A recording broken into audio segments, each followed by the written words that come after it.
Have you ever played Name That Sound with a car mechanic? My brother-in-law is a car mechanic. AJ, appreciate you for all those times that I've called you for play Name That Sound. It's like they have a sixth sense when it comes to cars. They know how to speak into areas you didn't even know exist. That wrench, that part, that thing that you didn't even know was on your car that they know all about. How do they know and do that is something I always wonder. Now, as a coach, I finally get the trick and understand it. We are used to taking our cars to get looked at when things are off, or that sound keeps happening every time I make that right turn. But then why do we do so much resistance to have someone do the same with our life?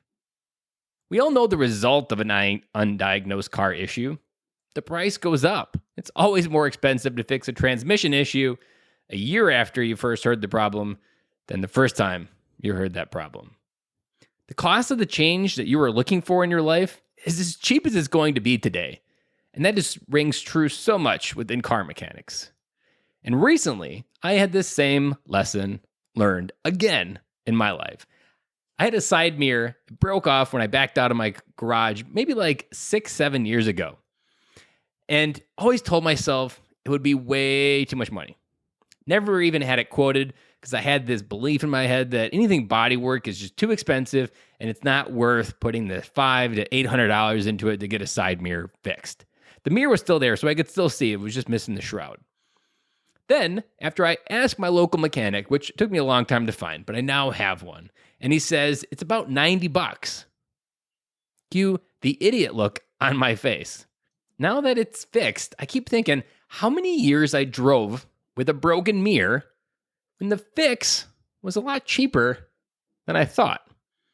I see this analogy work with divorce, where the fix early on isn't nearly as bad or hard, but we put it off for fear of what they might find, and putting it off only makes it more expensive later. And maybe, just maybe, like a car, it's too late and the engine now needs a full rebuild. If you were looking for that tune-up, I invite you to a conversation that will change your life. Hit me up on Instagram at Ben_Killoy. I love having conversations, and I love having conversations with the dad. And the change that you were looking for in your life is probably a lot shorter of a distance than you think it is. And the cost of that change is as cheap as it's going to be today. Hit me up on Instagram at Ben_Killoy and DM me the word dad. And I invite you to a conversation that will change your life. And I'll be back again with you tomorrow.